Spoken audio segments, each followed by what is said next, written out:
Still checking in or checking out. Or Very good. Very good.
Good afternoon, everybody. Very warm welcome to Holy Island, to St Mary's Church, and to our festival of St Aidan through words and music. This afternoon we have words. Very, very delighted to welcome our two speakers, the Primus of the Episcopal Church in Scotland, Mark Strange, and the Dean of Cape Town Cathedral, Terry Lester. So it's lovely to have you both with us. Thank you so much for agreeing to come and talk this afternoon. I don't remember agreeing, but kind of. I phoned him and said, "Are you free this afternoon?" And he said, "Yes." And they said, "Why?" Mark is going to talk to us first for about 40 minutes, or up to 40 minutes, and then we're going to have some tea and coffee and tray bakes. Thank you to all my lovely church team who have been cooking and organising for that. And then we're going to come back, and Terry is going to talk, and at the end of the afternoon, we'll have questions for both Mark and Terry. You've got your programme with biographies of Mark and Terry. I'm not going to read those out. You can read them afterwards.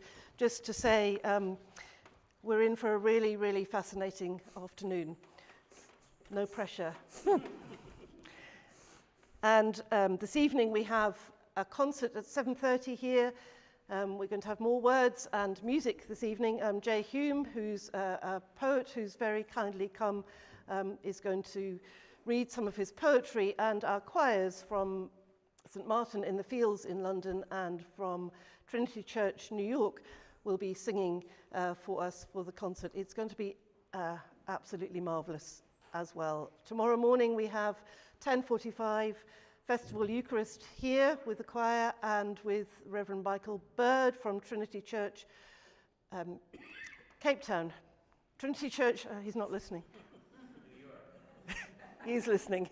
Trinity Church, New York, preaching, and in the evening we have a choral festival evensong at 5 o'clock with the Bishop of Newcastle, Bishop Helen Ann Hartley, preaching at that, and again the choir singing. So please do come to all of our events and services as we think together about St Aidan as peacemaker and what that means for our modern world. Thank you both. Oh. I wouldn't do that until you've heard it. Okay. So let me first of all say thank you for the invitation. it's nice to get an invitation, because let me first of all explain, for those of you who know the history of Lindisfarne, if you'd heard I was coming 1,000 years ago, you might not have been sitting quite so comfortably. I live in the land, the lowlands beyond the highlands.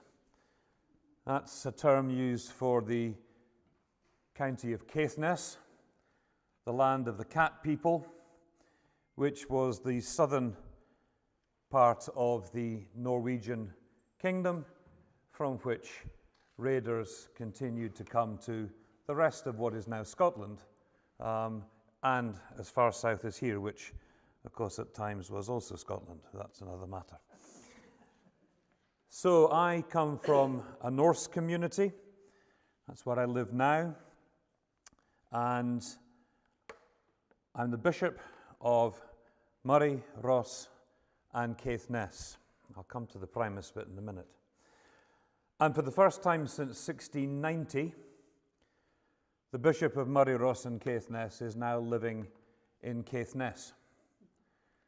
The bishop hasn't been there since the disruption when bishops were put out of the Scottish Church, what you may refer to as the Glorious Revolution, and I say the disaster of William and Mary. This is the point at which we decided to move into the house in which we will ultimately retire, which is in a village called Leibster. Again, a good Scots phrase, a good Norse phrase. And the wonderful thing about Leibster is that it is really peaceful. It is wonderfully peaceful. It has a housing estate which the police visit regularly. It has one pub that functions all the time, and I really do mean all the time, and 2 hotels. It has a post office, and it has a shop. It has fishermen, and it has farmers, and it's really lively. But it is very peaceful. It is peaceful in the noise of the children playing. It's peaceful in the noise of the footballers screaming. It's peaceful in the noise of them coming out of the combar on a Friday night. It's peaceful because it's a community where people continue to care for each other and to live within a certain set of rules, which might be different from your set of rules, and certainly different from my set of rules, but a community which is peaceful because it can live in harmony with each other. And I want you to remember that. Peaceful is not about nothing. Peaceful is actually about activity. I have a wonderful diocese. Murray, well, who doesn't want to be the bishop of a diocese which has most of the Speyside whiskey distilleries in it? Ross, which is also Inverness-shire, and Caithness, which is also Sutherland. So basically the whole of the Highlands. And I have been bishop of Murray, Ross and Caithness for nearly 19 years. I was only 21 when I was consecrated. And I love the diocese. And I feel my heart change when I cross over Dromoctor Summit, going north and heading home.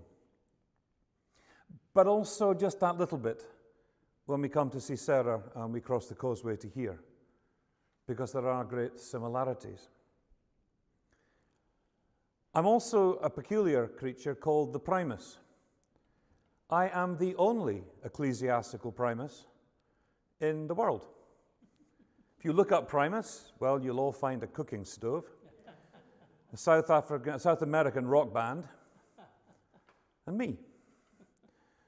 First among equals, so-called Primus because the last king who we had legitimately assumed would create an archbishop was Charles III, not the present Charles III, the one who would have been Charles III if he'd won at the Battle of Culloden, the Jacobite, of which the Episcopal Church, of which I am the Primus, lost all its authority, its land, its churches, because we continued loyal to the Stuarts. So the king never made another archbishop when the last archbishop of Glasgow died. And the bishops decided they better elect one of their own to chair the meetings, to be the public face of the church, to do all those things. And that is me. So I am, in effect, the Anglican primate of Scotland, but never, ever call me an archbishop. I might smile and say, well, it's almost the same. The rest of the bishops will scowl and growl because we don't have an archbishop. So that's who I am. I'm here partly because I know Sarah. Sarah's actually an honorary canon of my cathedral in Inverness. But I'm here because I was intrigued by an invitation which didn't tell me to preach, hallelujah, which didn't tell me exactly what I had to say, but just said we want to talk about peace. And I have a real bugbear about the word peace. Let me explain why. I need you to use your imaginations. If you need to, close your eyes. I don't mind how you do this. But I want to take you on a little journey. And it's a journey I make regularly because we have a fairly unique church in the Diocese of Murray Ross and Caithness. It's called the Crask Inn.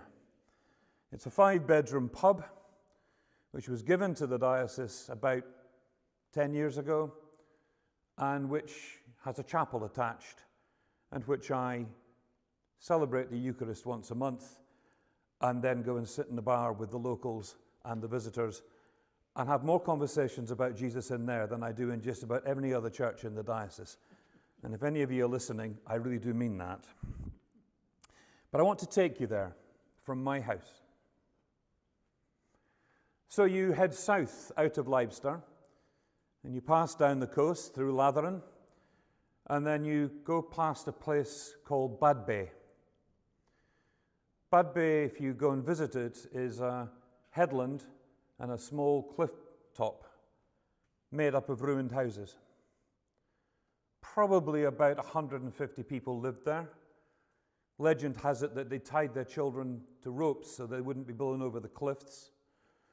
And they were moved there by the people who owned the land because that was bad land that no one could do anything with, and therefore they moved the people there.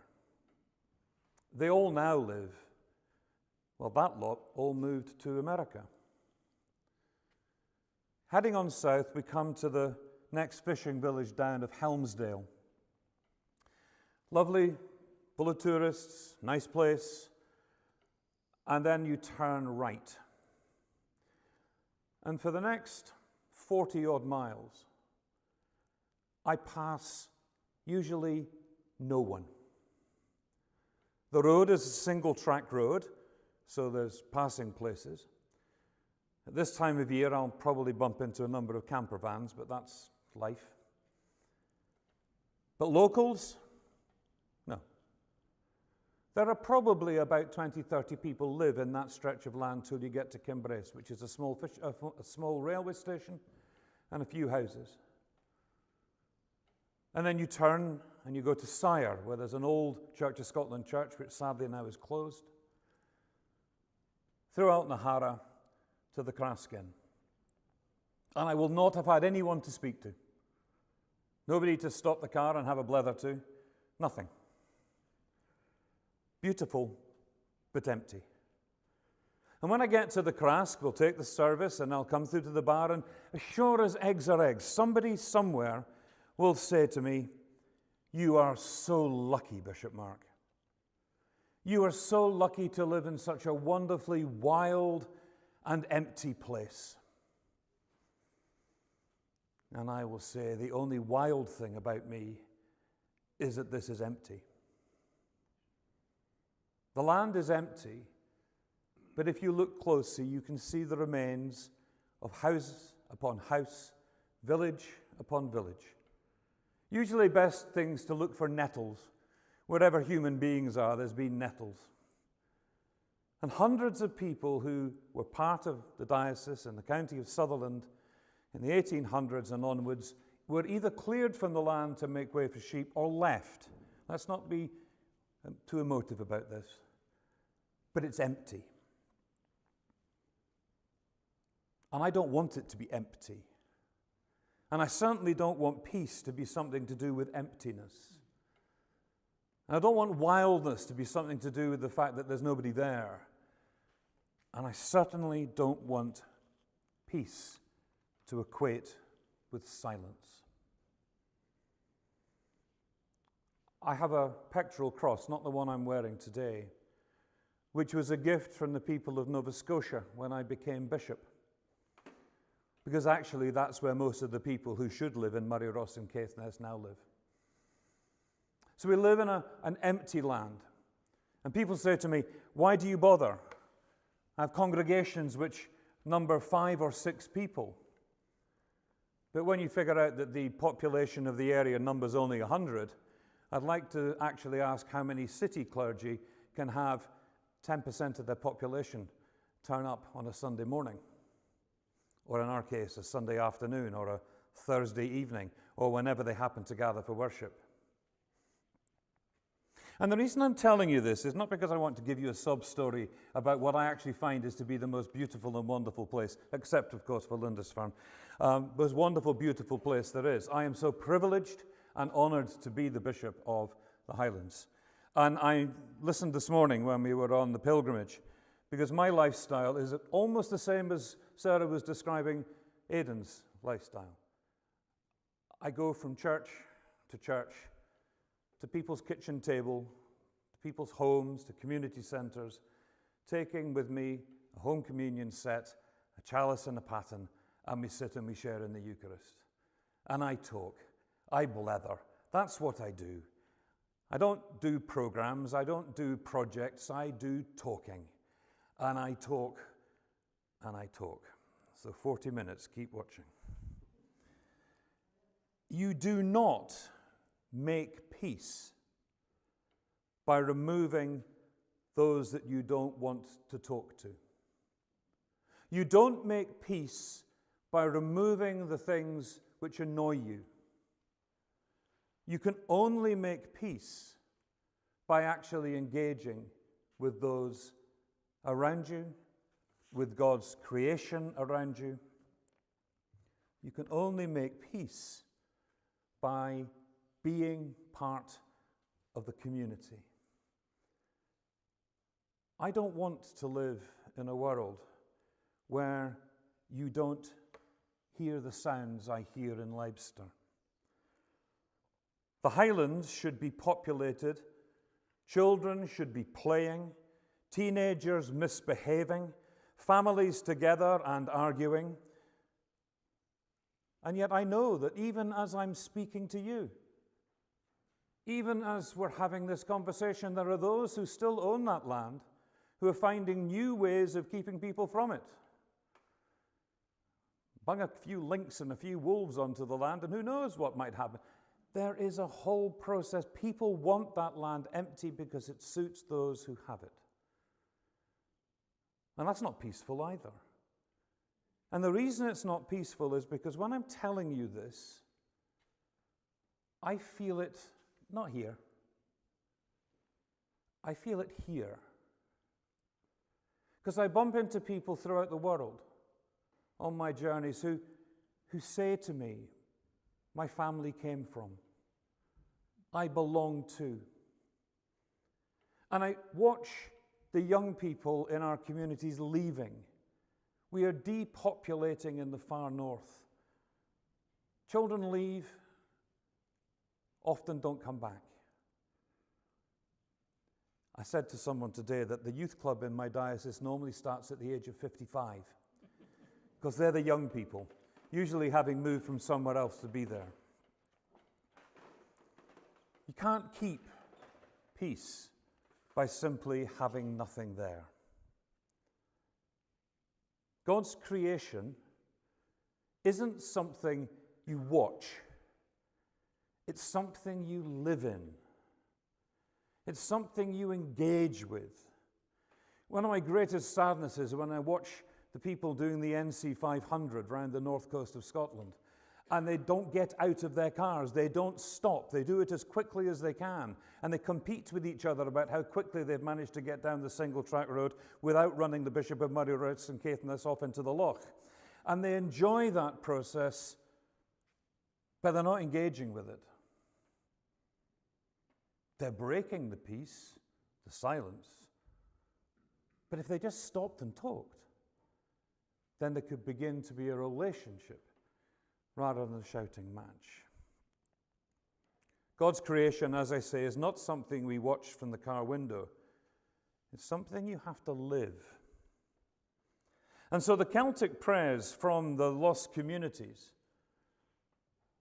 the prayers which you can root back to here, to Iona, and of course to the Celtic stations which you probably have never heard of. St. Melrua of Applecross, St. Molywog of Lismore. There are lots of them. St. Keswick, St. Marnan.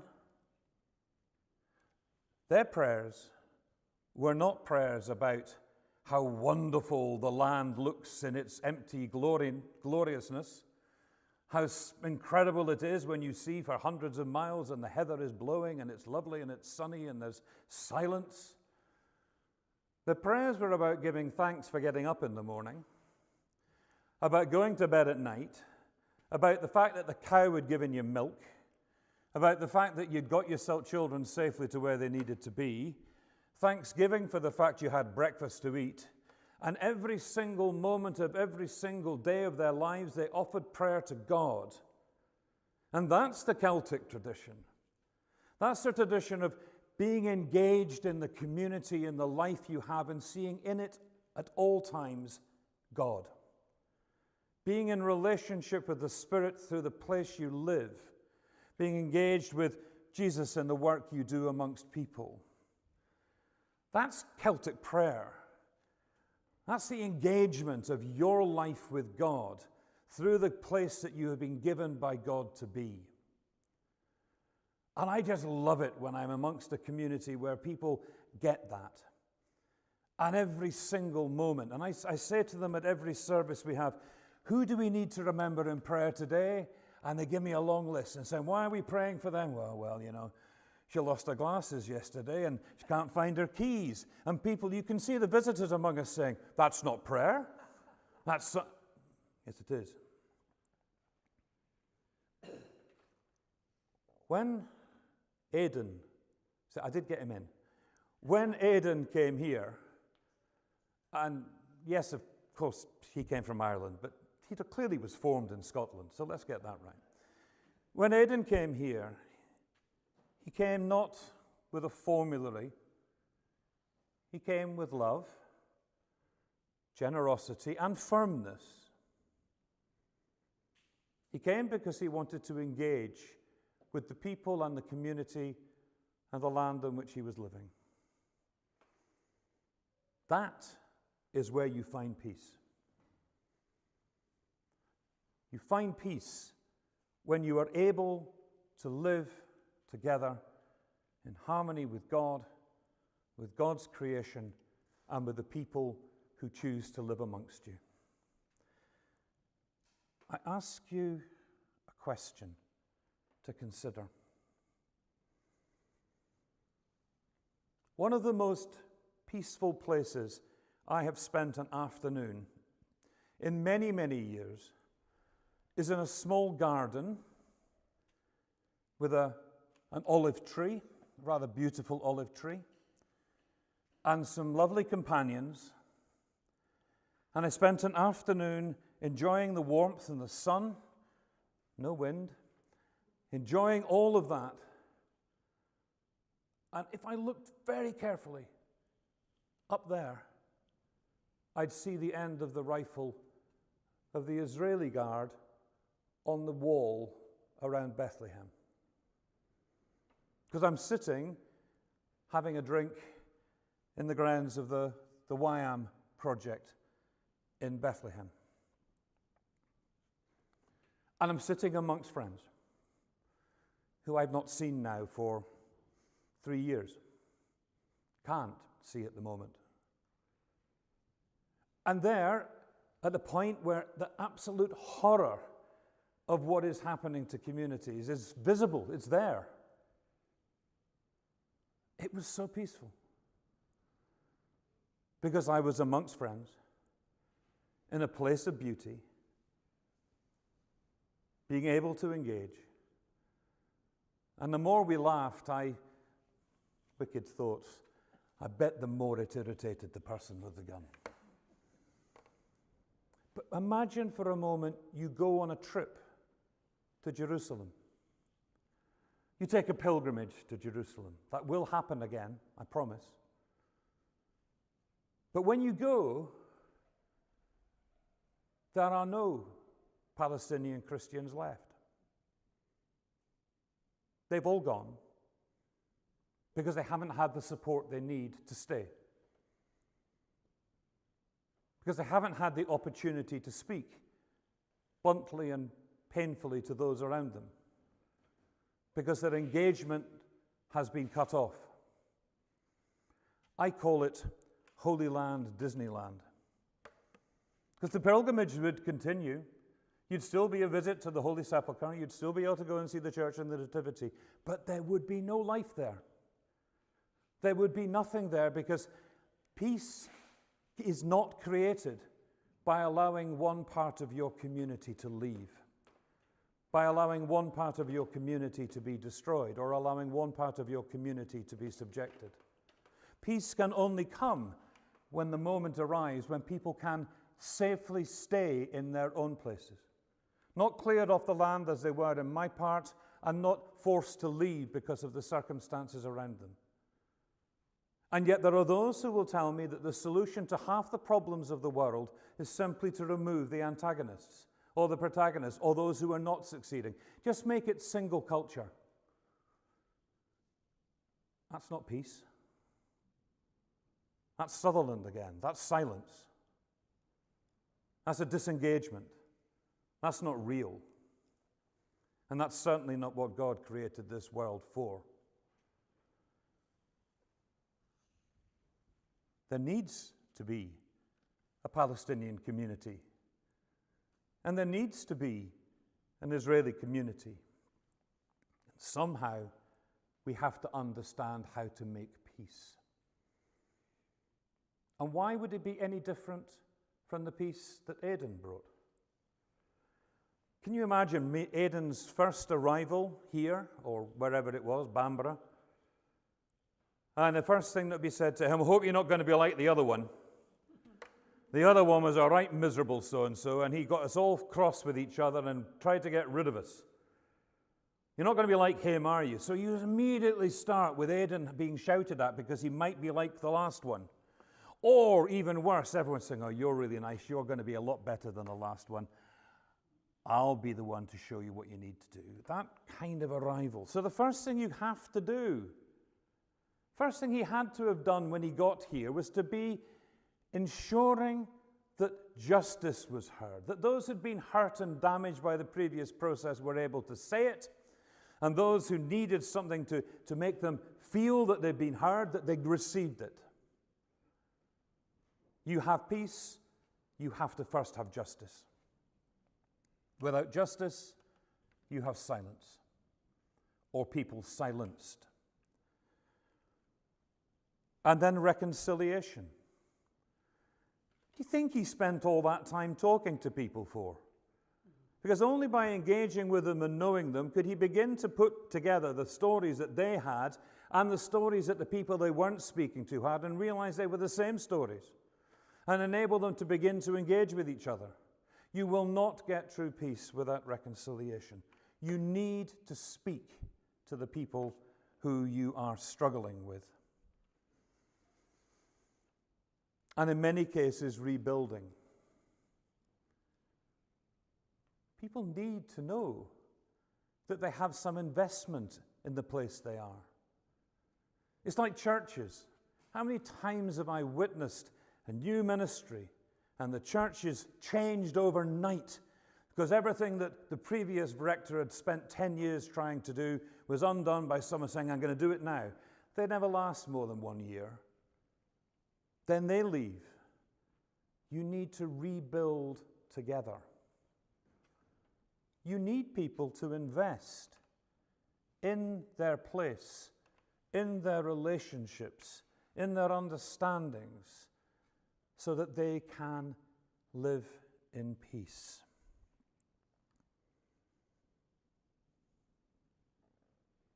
The world we live in is one which has never been peaceful. Not if you see peace as the absence of argument, as the absence of tension, of the absence of someone telling you that you're wrong. But if you see peace in the fact you can tell someone they're wrong, you can have an argument with people, and you can relieve the tension by conversation, then you begin to discover peace.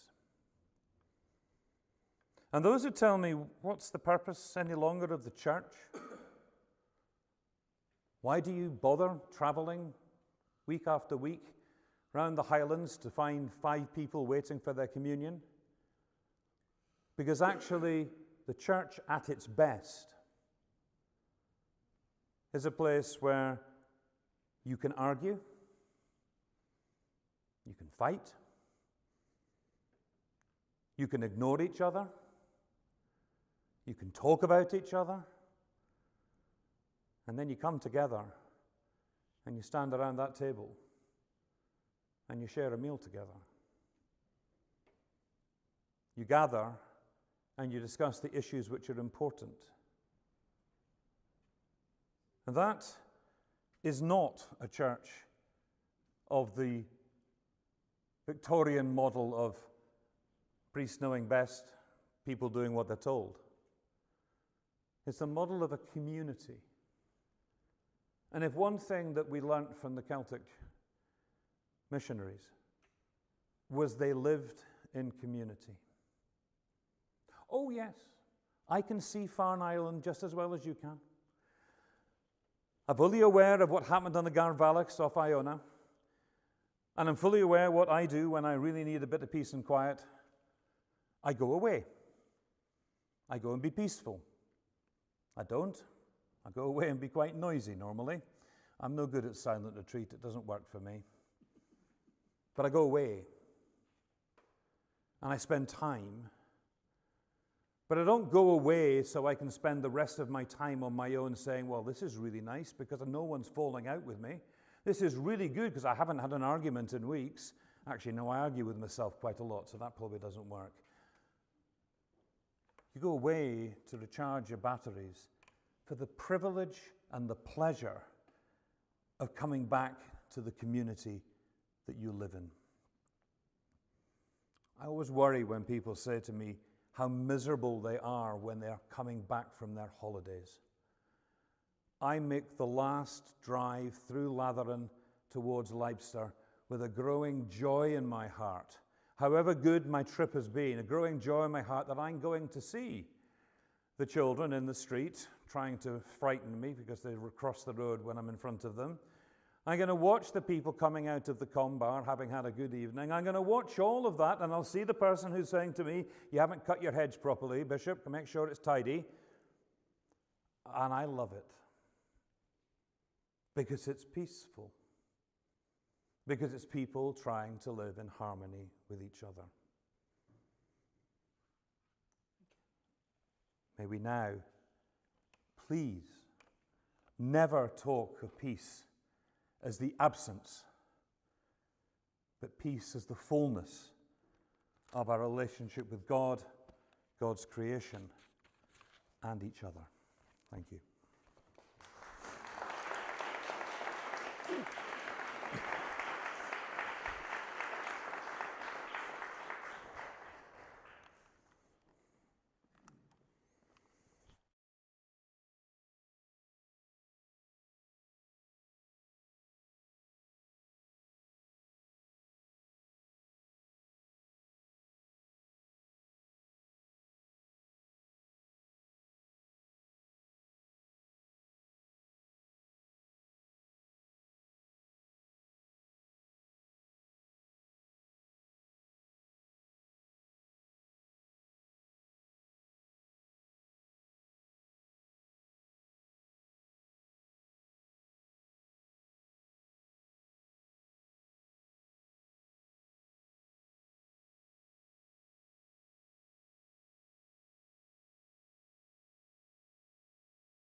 Everybody, please do come and take your seats.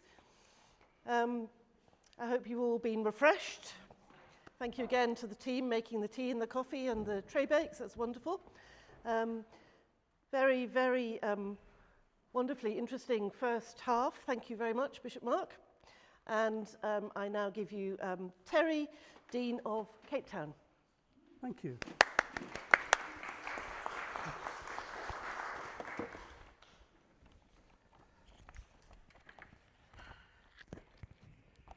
Well, good afternoon, everyone. It's really lovely to be here. I came and did my theological education training at St. John's, which was in Nottingham, which is now of blessed memory.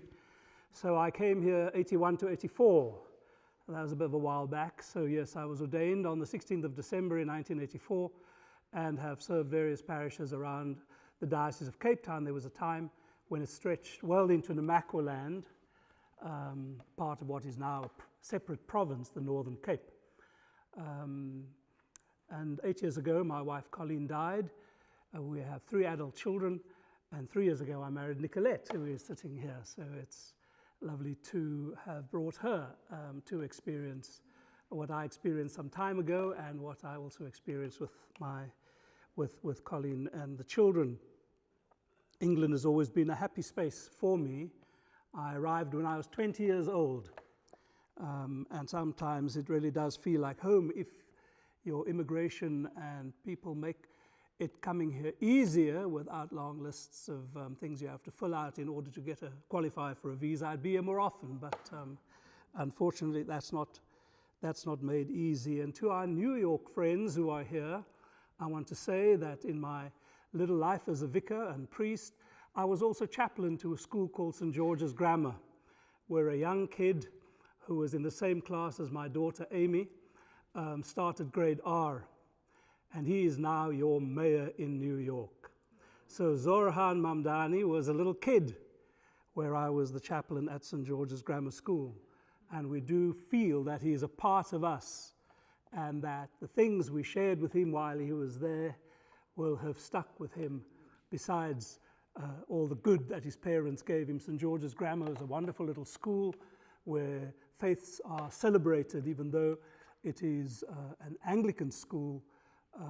It certainly was a place where not only different faiths were celebrated, but also kids with different abilities found a home and a welcome and part of that educational community.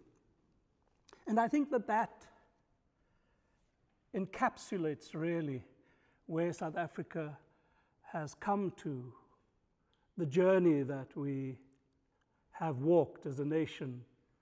And even though our democracy is a mere 32 years old, and those of you who follow the news will know that some days we're great at it and other days we feel like we're treading quicksand on it,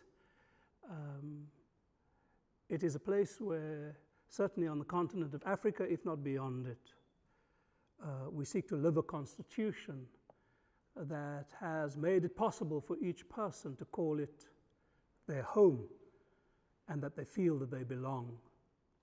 And those of you who have followed the story of South Africa will know that that wasn't always the case. When Bishop Mark spoke about not having peace without justice, it certainly resonated with me to the point where I remember when I was at college doing an essay on the just war theory and wondering, in fact, if you could guarantee an outcome of a war in order to justify entering into the war, that the end result would be a more just society than it was when you started out fighting it with violence as a tool with which to achieve the end that you claimed was the only tool left to achieve the end you desired. And of course you know that our well-known and much-loved Archbishop, now of blessed memory, chose the path to that end very differently. Thought that the bringing about the economic strangulation of the Afrikaner and those who supported them would be a route that would bring them to a point where they would let go of their determination to demean and diminish, and where they would be brought to a table to speak honestly, openly, and as equals with those we would select as our leaders for them to talk to. So I was thinking really in terms of my own reflection for this afternoon. And I've chosen a strange for you, it may seem a very strange topic to use as a peg on which to hang the things I wish to speak about today. Drinking the milk of milk doctrine. You know, it is a phrase attributed to Aidans after a conference that they had, where the report back on how the mission was going in England was a far from rosy image that was being depicted.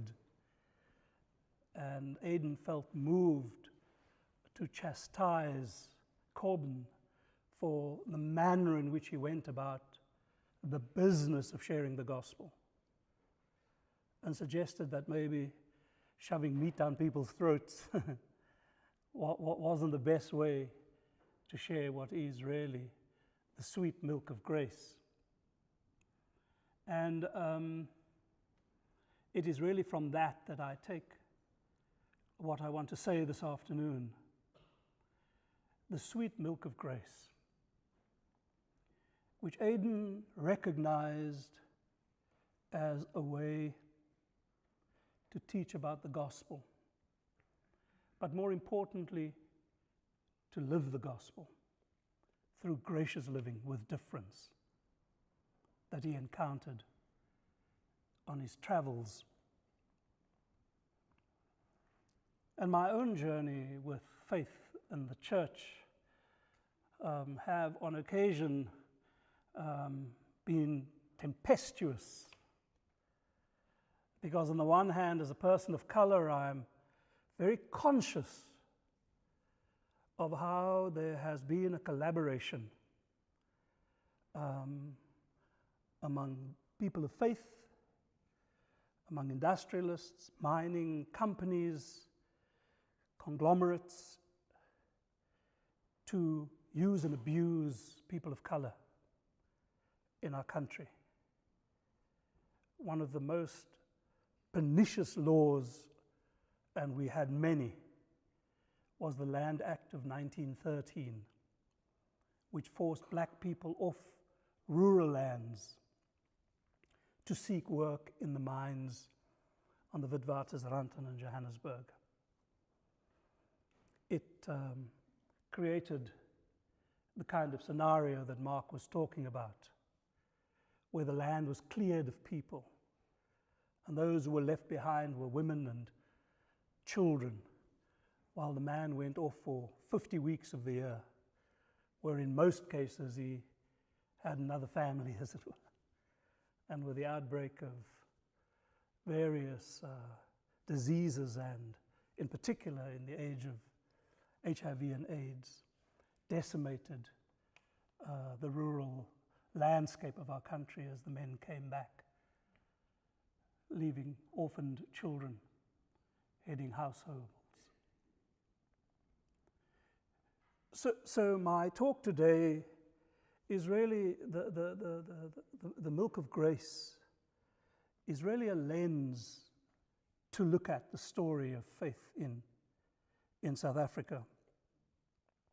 It will not be the first time that you hear these words of Aidans spoken this weekend. We're not even halfway through our weekend, and more you will hear what I have come to understand as a quite remarkable human being. And I'm very glad that Sarah has chosen to make a big thing about Aidans, because sometimes you only know about Cuthbert and all the wonderful things he did, maybe because he became a bishop, I don't know. Bishops get more acknowledgement than the foot soldiers, but I thank God for this foot soldier. Archbishop Desmond was an early articulator of African theology best espoused by that great African theologian called John Mbiti. I don't know whether any of you have ever heard of him. But they both tell this story told by Africans. It's an anti-missionary story against the European missionaries to the Africans. The story goes, when the missionaries came, they had the Bible and we had the land.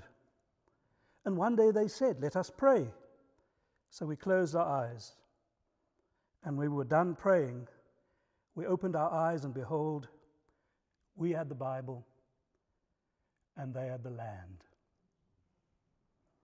So our experience of mission and missionaries was that there was a lack of clear boundaries. And this is what I like about Aiden. He was absolutely clear about what the church was on about, what their task and role, their purpose and aims were to be. Our experience of missionaries were that they were very much a part of the colonial powers as well as the colonial project.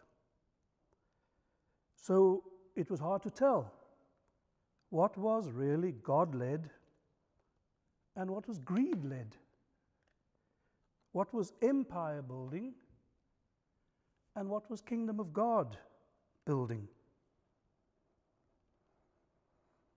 And too often, and what remains of our legacy to this day, is that the missionary colonizer made the land after their own image. For they did major in the tangibles, even though they claimed to peddle in the intangibles. They were on about the land. They were on about the laws and about governance structures. This, while the task of the church should have been to major in the intangibles of God's justice, of faith, of hope, of compassion, of worship, and in creating an alternate society, the one which Jesus, through his own mission, words, and actions, ushered in. But the boundaries were blurred for a very long time. Maybe some would argue they still are. Because some English queen handed out land in Africa as though it was hers to hand out. St. George's Cathedral is right next to the Houses of Parliament. The mainline churches, Methodists, Congregationalists, some Reformed places, of course the Dutch were there before, but land got parceled out. And of course, it was a way of controlling the population. Each church was also given a cemetery. So if you died and you didn't belong to a church, they would leave your body out there somewhere for the vultures or something to have, because they couldn't bury you. When some years ago there was a development in what we now call District 1, which is around the waterfront area of the city, a huge hotel was going up there alongside a garage which had been built a few years earlier. In their excavations of the land in order to put down foundations, they dug up bodies, the remains of people who on that occasion were found to have been outside the walls of the cemetery, because at some point they removed all those bodies within the cemetery to one of the bigger cemeteries about 5 kilometers, 10 kilometers out of town. And so the only conclusion we could come to was that these were people who were buried at the dead of night, who had no allegiance to any particular grouping, faith grouping. And the only opportunity that their loved ones had to put them safely in the ground was to come at the dead of night and to bury them outside the walls of that particular cemetery.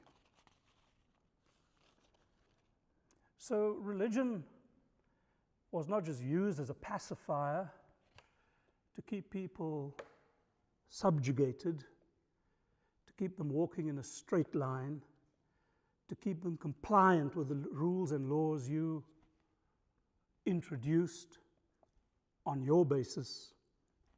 No conversation, no consultation, pure imposition.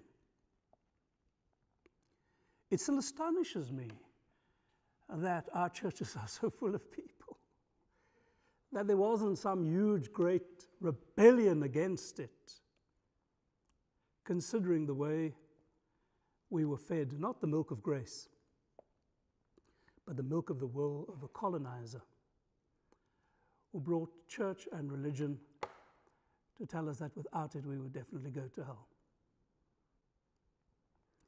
So, of course, the great irony is that I'm talking to you in the very language of the colonizer. So they did a pretty decent job, eh, Mark? But there is more, you know, of the residue of some of this. Because when Africa became independent, you know, 1960 was Ghana, the first. It was only until 1994 that we did. All of these countries, 1980 was them, all of these countries were quick to try to change their constitutions and to make everything according to how the locals wanted it. But they didn't chuck everything out. They kept laws of sodomy, you know, those kinds of lovely laws. And these are the very things that are being waved around whenever there are big church gatherings of people in purple.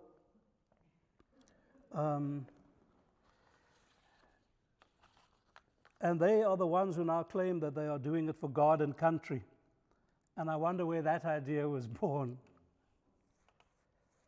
But even in the street names, in the places where I've served and worked, you don't have to go far to hit upon a good English town name. Surrey, Lancaster, Lincoln, the name and lists go on. And we've just come back from Edinburgh, where there are two street names which occur in our city, Cape Town. Rose, Hanover. Well, of course, Hanover fell out of favor as a name because the German royals then after that chose Windsor or something. But because it wasn't so cool to have the name Hanover as a royal designation. There must have been at some point a town planner from Edinburgh on colonial service who saw Table Mountain, saw the ocean and said, I must be in Edinburgh. It's like the people who arrived in Australia and said, this looks like South Wales, so this must be New South Wales. And I believe that in America you have a place called New Orleans, because there's a place just on the other side of the ocean here in France called Orleans. So, friends, that project of naming and renaming and not bothering to stop to hear what the true names were, that the people who lived there, the people they encountered, the people who used their right to name it in the first place, what they called it was not really a cause that they put too much effort and energy to. I think they call it mapping. A foreigner in a strange land chooses to recreate the familiar in order for them to feel more at home, or a little more at home, with little or no care for the opposite effect that it would have on the locals, who find themselves more and more experiencing the familiar as the unfamiliar, and more feeling their own dislocation from their very own roots. But this is not how Aidan did mission. His missionary methods have at its heart the essence of what theologians now call the Incarnation. These words, drinking the milk of milk doctrine, are taken from a discussion said to have taken place at the famous historical council of the church here in the north in the year 635. The Venerable Bede, the renowned church historian from this region of Tyne and Wear, from the town of Jarrow, recorded these words of Aidan. And we owe much to Bede, for he gives us insight into that council. And had he not recorded these words, we would be none the wiser, nor would we have had an inkling on the method and methodology of Aidan and how he went about spreading the good news. Bede calls it a revolutionary approach to teaching Christianity based on the concept of offering the milk of simpler teaching before the meat of complex doctrine to those who inquired about Christianity and the Christian faith. I don't think he was being patronizing by suggesting that they needed the milk, as it were, of grace. And I don't think he was trying to be and show off about being better than. And I don't think it was about dumbing down the articulation of what we ascribe to as Christians and what we hold dear for our life, witness, and ministry. It was a way of making the faith conversational. And you can only have a conversation with people who you have an interest in having a relationship with. And as I have said, my own experience of those who brought whatever it is I now hold so close to my heart, follow with such passion and gusto, wasn't always the case. Initially, there were quite a lot of missionaries sent to South Africa by USPG. Some of you may know about it. And some of them served 40 years in South Africa. They used to go home once every 5 years. And while they were on missionary service, they would send Christmas letters around. People still do Christmas letters to say how wonderful things are and what great things they were doing. And I'm sure they were, and they did.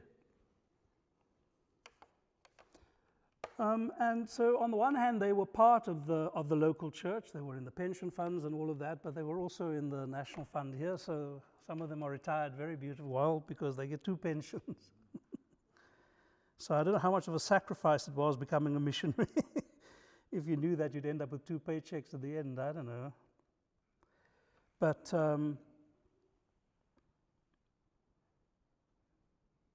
sometimes we wonder really what the true motives were.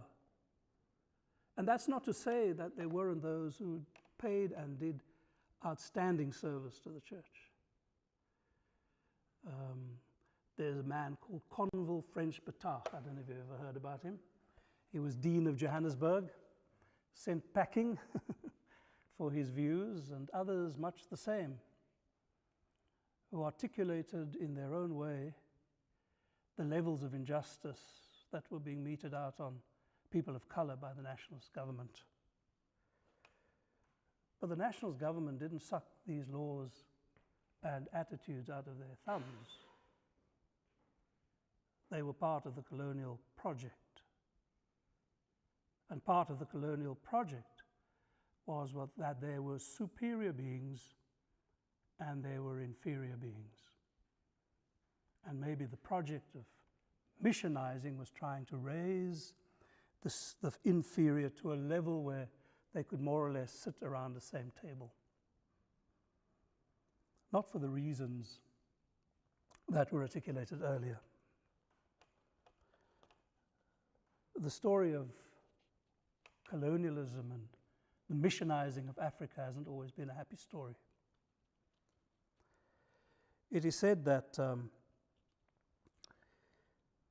King Oswald of Northumbria requested missionaries from the Scottish monastery of Iona to convert his pagan kingdom.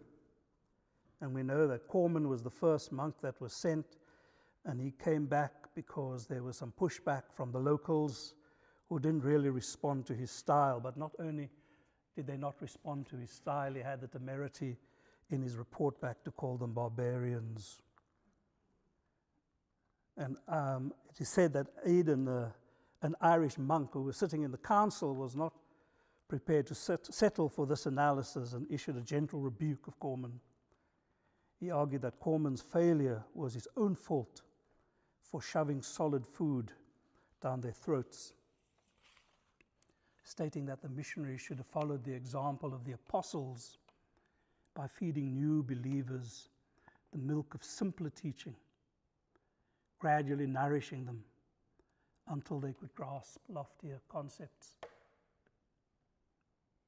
But the concepts and things to which humans respond are the invitations to relationship. We respond to love, to generosity, to compassion, to the things that any human being anywhere on the planet would. How we articulate our faith may vary, and it does. And maybe as we confront some of the things which confront our faith in this day and age, there may be something there in what Aidans suggested. For often the people who have the most to say about certain things are people who've never encountered human beings who live with the very thing that they wish to condemn and judge and put down and annihilate and obliterate. These are words which one wouldn't think would return to our vocabulary in the age in which we live, and yet it has now become almost commonplace in the way we talk about the others. And I'd like to suggest that there was something about Aidan that understood something about the human heart and condition, which he offered in his time, and people responded.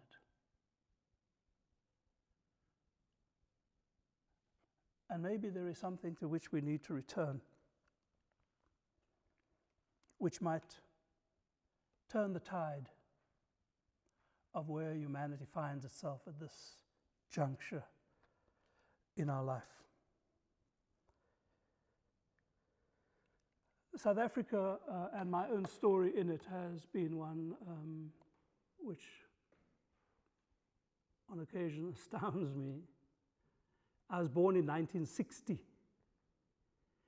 The Nationalist government came into power in 1948. And by 1960, they hit their straps. They won the election from Jan Smuts's United Party, who were liberals, suggesting that if they were elected, the nationalists, they would bring about complete and total segregation of the nation based on race.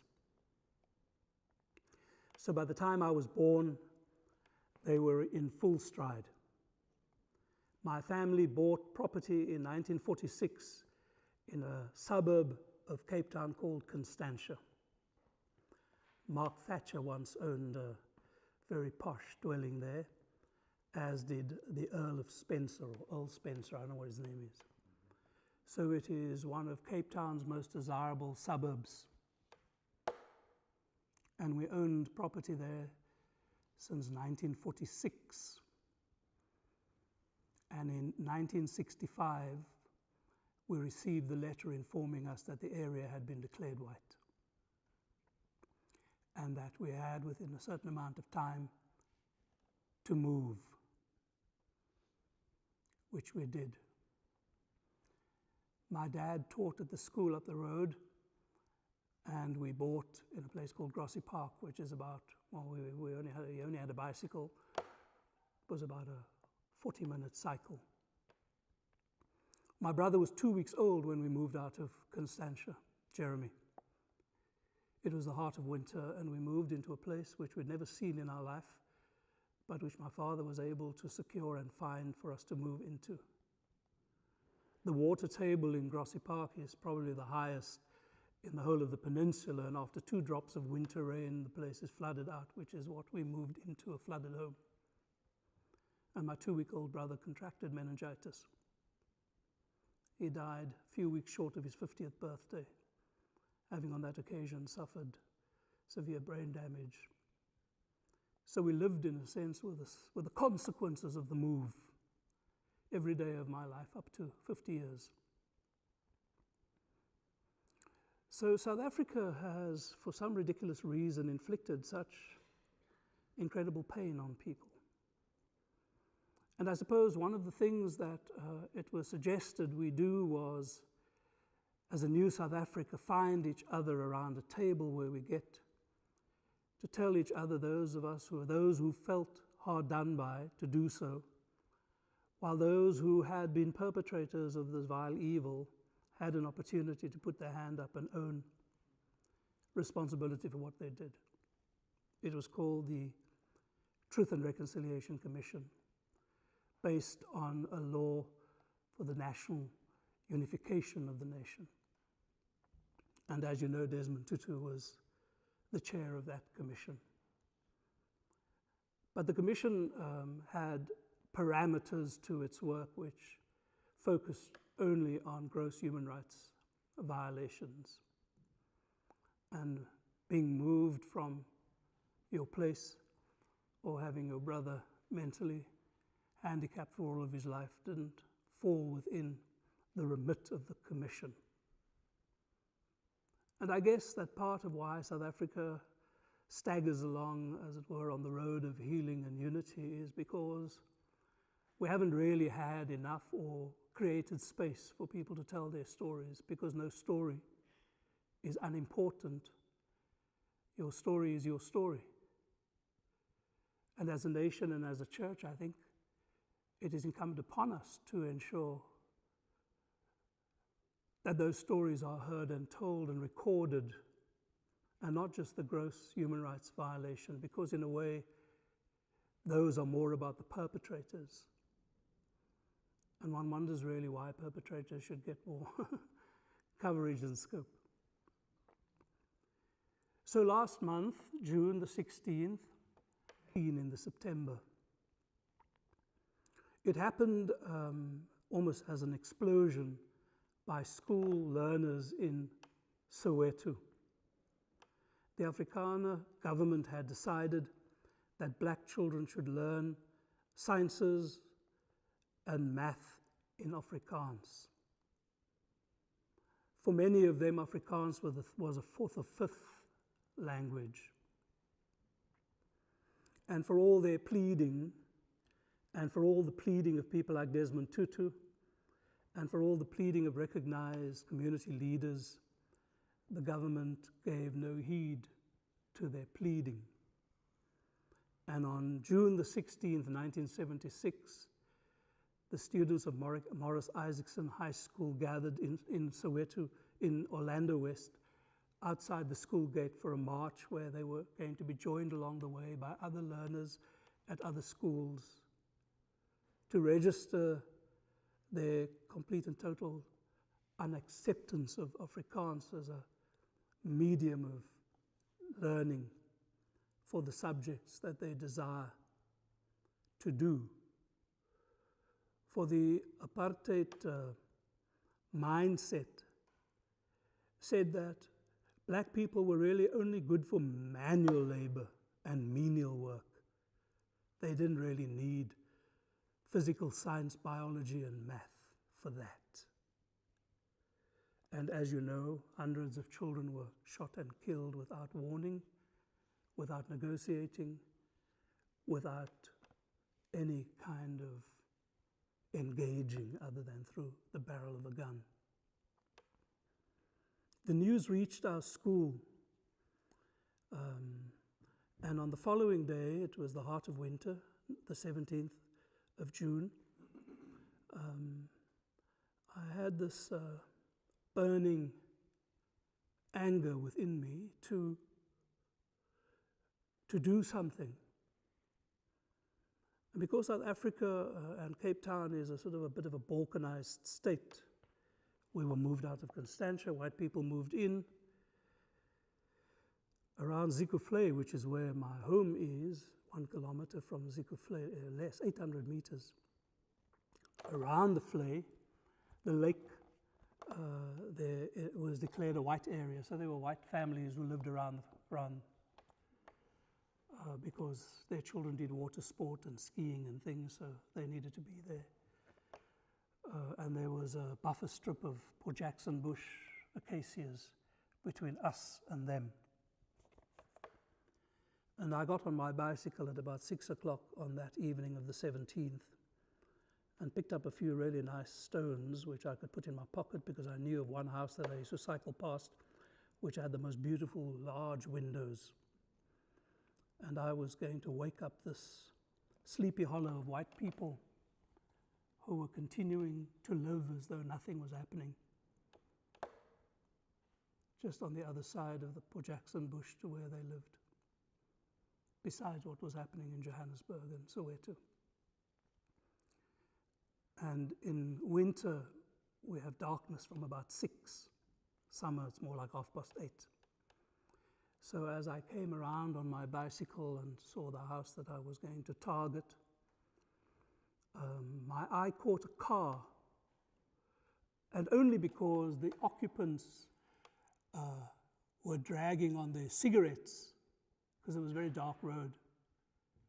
That's the only way that I knew that there were people sitting in the car, literally 20 yards from the house that I was going to smash the windows with a rock. And they got out of their car as I then obviously decided to cycle past and asked what I was doing there, because they'd come to protect the white people from people like me. And I said, I'm just cycling. So they said, go home, which I did. And I've often wondered how my life would have turned out was it not for a cigarette. So I'm not such a virulent anti-smoker. I got saved by a cigarette. But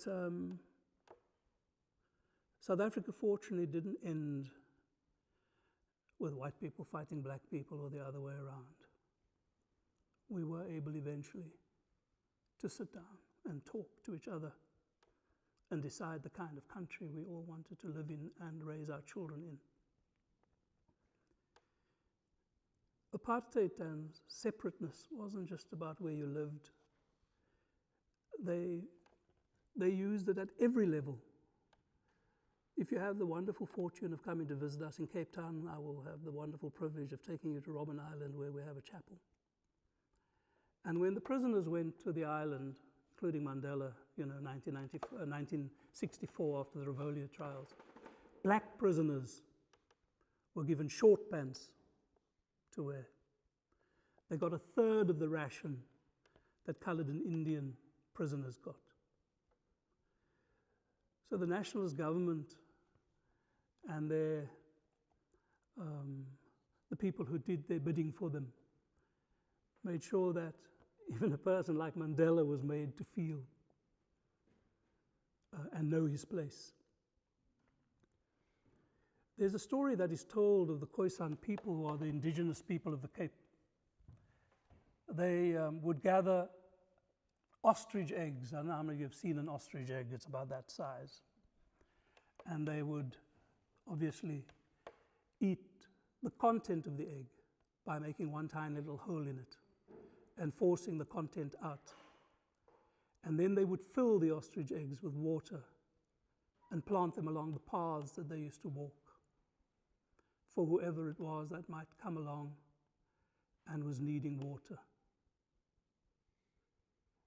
That is the culture from which I come too, because my grandmother came from the Hessequat tribe, which is a Khoisan tribe. And those are the things that are part of my culture that I grew up with and which the people of South Africa understood and knew. And when strangers came to our country, as Desmond says. They gave us the Bible and they took the land without bothering to hear how we really function as a community and as a people. But Aidan encourages me, certainly, to live that truth, irrespective or despite. For that is the only truth that matters. Where enemies become friends, in fact, around the table, they become brothers and sisters. And that is the only future for humanity and for ourselves. So I thank you for the opportunity of being able to share. Thank you.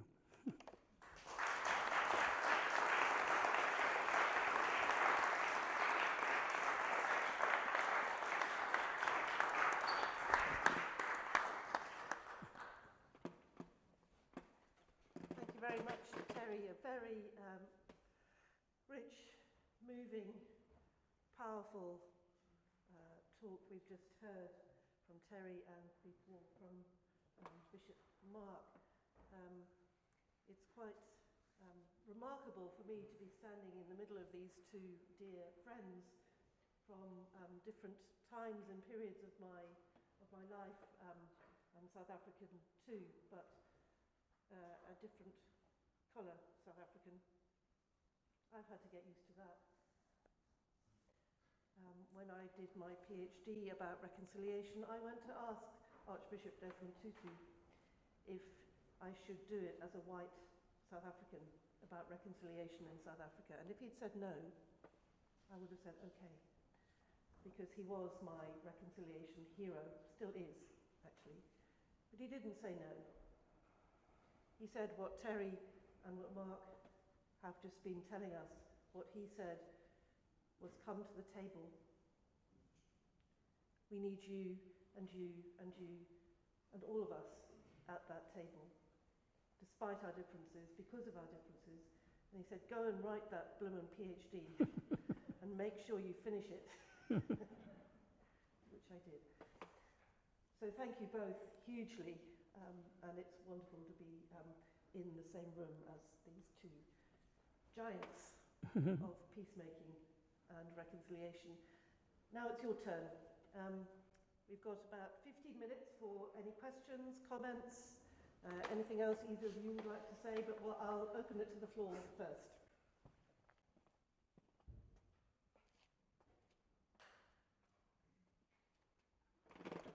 Well, just to say that the bishop asked me towards the end of 2011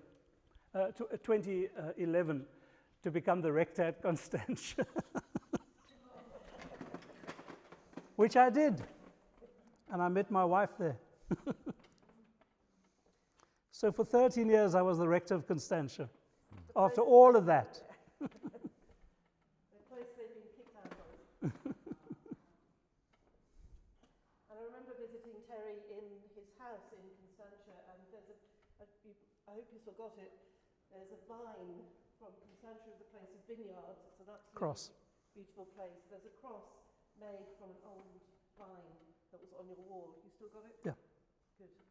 That was a very powerful symbol to me of what we're talking about today. A vine from the white vineyards made into the cross of Christ and the cross of a reconciling God.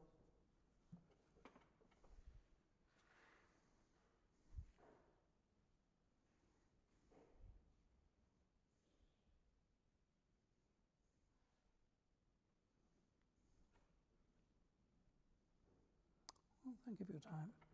I wonder if I can read something as we finish, if no one has a question. If there are no questions, I'd like to conclude with something I want to read. Please do. Is that all right? Mark? So there was a man called Alan Paton. Any of you heard of Alan Paton? Yes. Alan Paton wrote a remarkable, he was the leader of the Liberal Party. And following the 1976 uprising, this is what he wrote. What do we, the white people of South Africa, after that week of desolation, which was the uprising, do first? The first thing we do is to repent of our wickedness, of our arrogance, of our complacency, of our blindness. There has been much evil in Soweto. The killing of Dr. Melvin Edelstein, friend and servant of Soweto, was evil. The killing of Hector Peterson, 13-year-old schoolboy, was evil. The burning of schools, creches, clinics, shops, universities was evil. The hatred for whatever cause was evil. And behind all this evil stand we, the white people of South Africa. The Tutsis are evil, these are the Scollies, but we made them. They are the outcasts of our affluent society. And unless we can understand our guilt, we shall never understand anything at all. The compulsory teaching through the medium of Afrikaans is the immediate cause, but the deeper cause is the whole pattern of discriminatory laws. Who are the agitators? They are the discriminatory laws. Who are the polarizing forces? They are the discriminatory laws. It is fantastic that a minister should accuse anonymous polarizing forces. They are not anonymous. They can all be given names. They are the Group Areas Act, the Separate Universities, the Mixed Marriages Act, the abolition of parliamentary representation for African and colored people, and a dozen other laws. That there are human agitators as well, no one can doubt. But their weapons are the discriminatory laws, the laws of apartheid.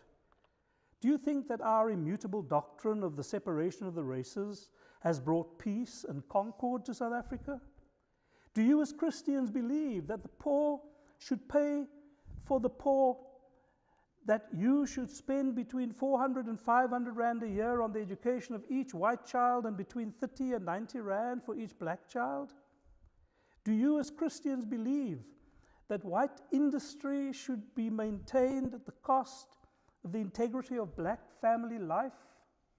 Do you believe that your separate universities have encouraged the growth of wholesome national identities, coordinating gladly with the others in a multiracial country? Do you believe that you can move away from racial discrimination until you repeal discriminatory laws? There are other questions, but these are enough. The blame does not lie wholly with the nationalist government. It lies with us all. The English-speaking people are also responsible. But the greater portion of the blame and the greater portion of the responsibility lies with the Nationalist Party. They have the power. They are the ones who have exalted law and order above justice. And by law and order, they mean that kind of law and order which keeps them in power. Right Honourable the Prime Minister, the great responsibility lies on you. But if you regard yourself as first and last an Afrikaner, you will not save our country. You will not even save Afrikanerdom. You must be able to transcend your racial origins in time of crisis, such as this undoubtedly is. Instead of declaring that you are determined to maintain law and order, could you not assure us that you are determined to find out without prejudgment why law and order have broken down and to put the wrongs to right? After repentance comes amendment of life. I've always liked Alan Paton.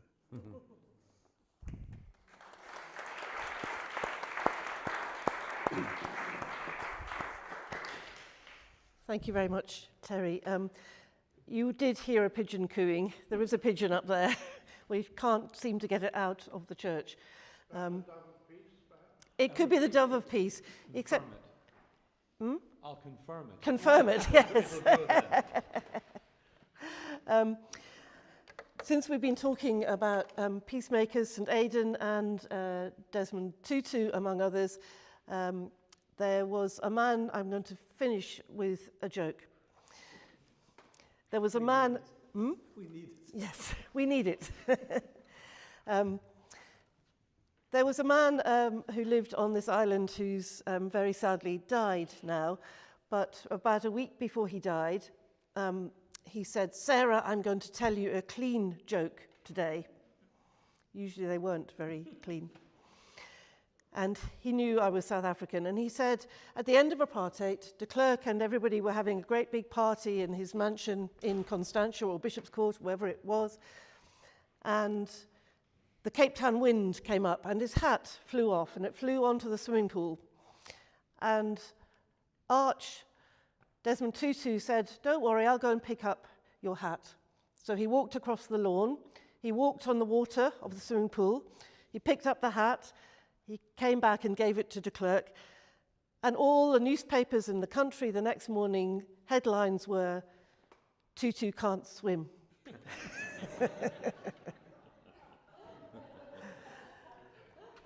As Tutu would say, these are very hard subjects, these themes of peacemaking, of justice, of social justice, of reconciliation, of apology, of repentance, are hugely powerful and difficult. They're a difficult journey to be on. If Tutu was the father of reconciliation, then he also had a bloomin' great sense of humour. And I think we need to remember that too. Thank you, everybody. Thank you.